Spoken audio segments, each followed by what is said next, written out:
अभी कोरोना की तीसरी लहर का खतरा गया नहीं है कि खतरनाक निपा वायरस का अटैक भी भारत पर हो चुका है। केरल इस वक्त हाई अलर्ट पे है, जहां पर निपा का इस सीजन का पहला मामला सामने आया है। इतना ही नहीं, अब यूपी, एमपी और बिहार पर डेंगू, मलेरिया और चिकनगुनिया जैसे बीमारियों ने कहर ढा रखा है। इतना क्या कम था कि रहस्यमयी बुखार भी एक बार फिर फैलने लगा है, जो बच्चों के लिए काल बना हुआ है। इससे लोग पस्त हैं और स्वास्थ्य सुविधा देश में बदहाल है। ये कहा गया कि कोरोना की तीसरी लहर से लड़ने के लिए पूरी तैयारियां कर ली गई हैं और बच्चों को कुछ नहीं होने दिया जाएगा। हर राज्य सरकार का यही दावा था। लेकिन अब आप हमारी ये खास रिपोर्ट देखिए और समझिए कि अस्पतालों का देश भर में क्या हाल है। देश में क्यों हाहाकार है, हर घर में क्यों बीमार है, एक नहीं कई बीमारियों की मार है, देश का सिस्टम लाचार है।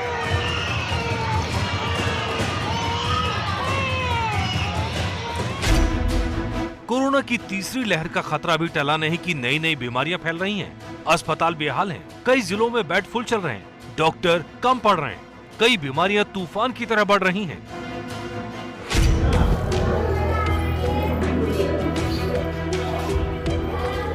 सबसे पहले देखिए उत्तर प्रदेश का हाल।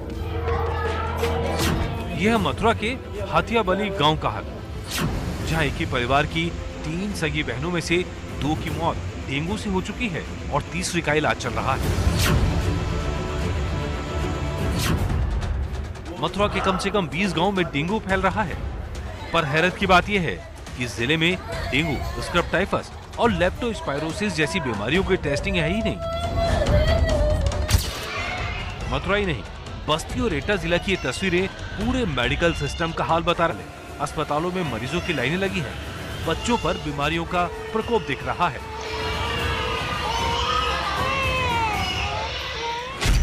तो हमारे में लगभग 50-60 केस तो आता ही है वायरल फीवर का। पहले इसकी संख्या क्या रहती थी वायरल फीवर? पहले तो 5-7-10 टूर आता था, 10-15। जब से बाढ़ आई है तब से ज़्यादा हो गया। सबसे ज्यादा कहर फिरोजाबाद जिले पर पड़ रहा है। एबीपी न्यूज आपको रिपोर्ट दिखा चुका है कि कैसे बेड कम पड़ रहे हैं और फर्श पर इलाज करना पड़ रहा है।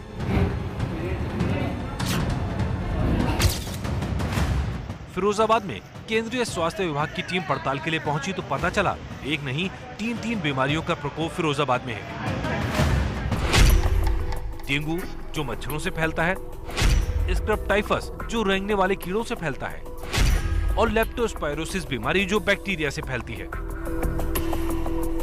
केंद्रीय स्वास्थ्य विभाग ने जांच बढ़ाने के साथ साथ आइसोलेशन बेड बढ़ाने और दाखिले की सुविधा देने का सुझाव दिया है। सवाल ये है कि ये सारे सुझाव तो पहले ही लागू हो जाने चाहिए थे, लेकिन अब जब बीमारी फैली तब हर कोई जगा हुआ दिखाई दे रहा है। सिर्फ यूपी नहीं, देश का दिल मध्य प्रदेश भी बीमार नजर आ रहा है। भोपाल के ये सबसे बड़े सरकारी अस्पताल जेबी अस्पताल में बच्चों का वार्ड है, जो बच्चों और उनके परिजनों से भरा हुआ है।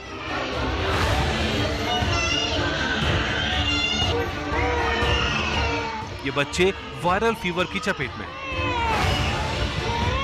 कोरोना तो किसी में आ नहीं रहा, रैपिड टेस्ट सबका लगाते हैं हम लोग। तो मतलब ये एक वही वाला वायरस है जो संभावना है कि ये ब्रोंकोलाइटिस वाला वायरस है और वही बहुत पेशेंट्स आ रहे हैं। पूरे हॉस्पिटल फुल है, हमारे आईसीयू भी फुल है, बेड्स भी फुल है, एक बेड पे 2-2, 3-3 बच्चे आ रहे हैं करके। तो ये सीजनल फ्लू है जिसको हम बोलते हैं करके। सिर्फ भोपाल नहीं, इंदौर, जबलपुर, ग्वालियर जैसे बड़े शहर और छोटे कस्बे भी मौसमी बुखार की चपेट में हैं। अस्पताल भरे पड़े हैं, बिस्तर कम पड़ गए।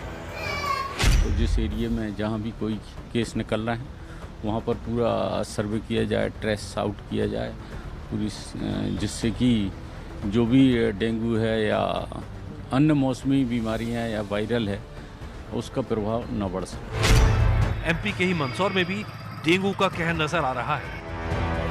जिले में 650 से ज्यादा केस सामने आ चुके हैं। वायरल फीवर के मरीजों में भी बढ़ोतरी देखने को मिल रही है। भी जो है मंदसौर जिले में डेंगू के मरीज लगातार आ रहे हैं।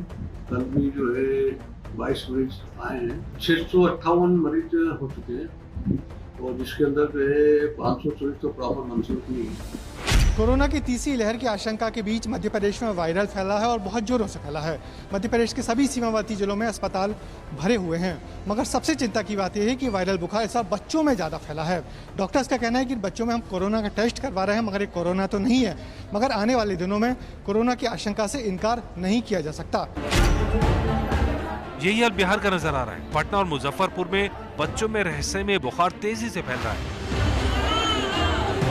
अस्पताल में तो स्थिति यह है कि बच्चे जो हम लोग यहाँ आ रहे हैं सब ज़्यादातर सर्दी खांसी सांस में दिक्कत होने के चलते उनका सांस फूल रहा है। ज़्यादातर बच्चों को जो आ रहे हैं सबको ऑक्सीजन की ज़रूरत है। हमारे यहाँ लगभग 250 बेड हैं जो लगभग सब फुल है। बच्चा रखने का जगह नहीं है, अभी ऑक्सीजन जितना है सब बच्चों को लगा हुआ है। बच्चों को सर्दी खांसी और सांस लेने में तकलीफ हो रही है। सारण और गोपालगंज के अस्पतालों में भी बच्चों के पीड़ित होने की खबरें आ रही हैं।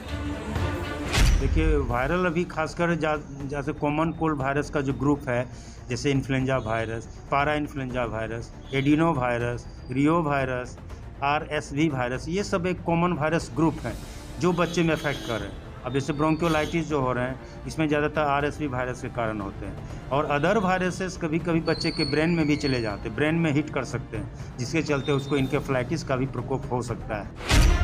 वहीं देश के दक्षिण में केरल में निपा वायरस का खौफ फैल चुका है। निपा कितना खतरनाक है इसका अंदाजा इस बात से लगाइए कि कोरोना में मृत्यु दर 2% के आसपास है, तो निपा वायरस में 75% के आसपास। 12 वर्षीय युवक की मौत के बाद अब निपा को लेकर सरकार पूरी तरह से अलर्ट पर है। करीब 210 लोगों को ट्रेस किया गया। वहीं फैमिली मेंबर्स के टेस्ट भी पुणे के लिए भेजे गए, जहां फिलहाल एहतियातन इन लोगों को आइसोलेशन में रखा गया है और उनके टेस्ट रिजल्ट्स नेगेटिव आए हैं। वहीं दूसरी ओर बॉर्डरिंग स्टेट्स कर्नाटका और तमिलनाडु भी अब पूरी तरह से अलर्ट पर है और केरल सरकार ने आइसोलेशन वार्ड और अलग से अस्पताल भी सेटअप कर लिया है। कैमरा पर्सन प्रसन्ना कुमार के साथ पिंकी राज पुरोहित, ABP न्यूज, बेंगलुरु। वैसे तो बहुत से पैमाने पर हिंदुस्तान की ताकत का लोहा दुनिया मानती है। हम परमाणु शक्ति संपन्न देश हैं। हम दुनिया की 5वीं सबसे बड़ी अर्थव्यवस्था हैं। हम जल्दी $5 ट्रिलियन वाली अर्थव्यवस्था होने का सपना देख रहे हैं। लेकिन बात जब सेहत पर खर्च और इलाज की आती है तो हम बेहद फिसड्डी साबित होते हैं। आपको जानकर दुख और हैरानी होगी कि भारत हर नागरिक पर सालाना महज 1,657 रुपए खर्च कर पाता है। हमें गरीब देश है, जबकि पड़ोस में चीन 29,800 रुपए प्रति व्यक्ति खर्च करता है। इटली, जो कि एक यूरोपियन देश है, छोटा देश है, वहां पर 1,52,000 रुपए खर्च किए जाते हैं सेहत पर प्रति व्यक्ति। जर्मनी में 3,80,000 रुपए अपने एक नागरिक पर सालाना खर्च किया जाता है।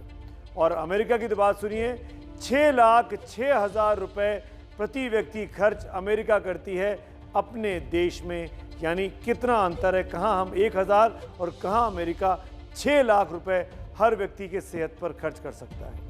इससे साफ है कि दावे तो बहुत होते हैं, लेकिन असलियत के धरातल पर काम नहीं हो पाता।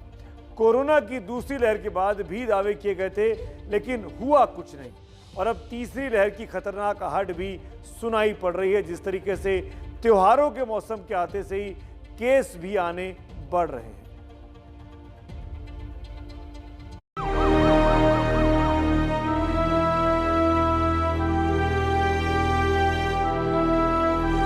भूला नहीं है देश जब एक एक सांस के लिए तड़पे थे लोग, एक एक बेड के लिए मची थी मार, एक एक दवाई की कीमत थी मनमानी, एक एक दिन जब सदियों की तरह बीता था कि हमारे पास भी ऑक्सीजन, एक दिन जब सदियों की तरह बीता था। आंसू बेशक थम गए हों, लेकिन वो दर्द कहीं गया नहीं है। इसी साल अप्रैल मई में कोरोना की मार पूरे देश पर पड़ी थी। तभी चेतावनी जारी की गई कि तीसरी लहर जल्दी आ सकती है। केरल से आती तस्वीरें गवाही दे रही हैं कि सावधानी हटी और दुर्घटना घटी।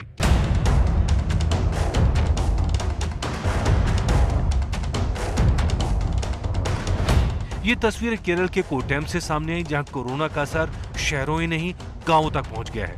खेती भी कोरोना की वजह से प्रभावित हुई है। केरल में कल भी करीब 20,000 कोरोना केस सामने आए हैं, जो बता रहे हैं कोरोना की रफ्तार थम नहीं रही है। ऐसी ही चेतावनी देश की आर्थिक राजधानी मुंबई की मेयर किशोरी पेडनेकर दे रही हैं। तीसरी वेव आ रही है, आ गई है। नागपुर में तो ऐलान किया गया है, तो मुझे लगता है हर एक ने खुद को संभालना चाहिए। मेयर की चेतावनी की वजह है ये।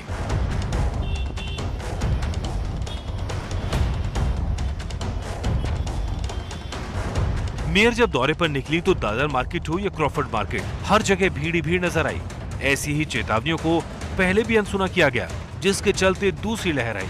इसी के बाद सितंबर अक्टूबर तक तीसरी लहर की चेतावनी वैज्ञानिकों ने दी। कोरोना की तीसरी लहर से लड़ने के लिए सरकार ने 7200 करोड़ रुपए की रकम लगाई। दवाइयां, मेडिकल उपकरण और साथ ही जिलों में ऑक्सीजन सुनिश्चित कराने का दावा भी किया। जिलों में बेड्स की संख्या भी बढ़ाई गई, लेकिन सरकार के इन दावों की पोल कोरोना की तीसरी लहर आने से पहले ही खुल गई। जहां जहां मरीज बढ़े वहां अस्पतालों का दम फूल गया, बेड कम पड़ गए। डेंगू जैसी बीमारियां भी कोरोना जैसी भारी हो गई। ऐसे में जानकार यही सलाह दे रहे हैं, सावधानी में ही समझदारी है। पानी से रिलेटेड भी आजकल बीमारियां काफ़ी कॉमन है, जैसे टाइफाइड फीवर की बात है, तो साफ़ सुथरा पानी पीना भी बहुत ज़रूरी है। उसके अलावा जो है फ्लू सीज़न भी अभी है, तो इसलिए बहुत ज़रूरी है कि जो हम कोविड अप्रोप्रिएट बिहेवियर की बात करते हैं, अगर वो हम फॉलो करें तो फ्लू से भी बच सकते हैं। दैट मीन्स कि अगर आप मास्क पहन रहे हैं, हैंड हाइजीन का ध्यान रख रहे हैं, बीमार हैं, अपने आप को आइसोलेट कर रहे हैं, तो इन सब चीज़ों से आप अपने आप को बचा सकते हैं। कोरोना कहीं गया नहीं है, यही है। जिस तरह कोरोना म्यूटेट हो रहा है, ऐसे में तीसरी लहर का खतरा खत्म नहीं हुआ है। देश में वैक्सीनेशन की रफ्तार बढ़ी है और कोरोना से जंग भी जारी है। लेकिन समझ लीजिए, कोरोना से भी लड़ना है और बाकी बीमारियों से भी बचना है, क्योंकि जान है तो ही जहान है।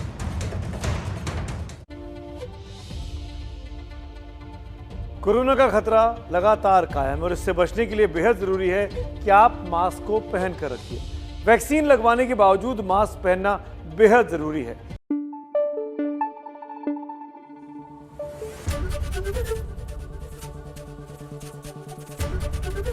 एबीपी न्यूज आपको रखे आगे।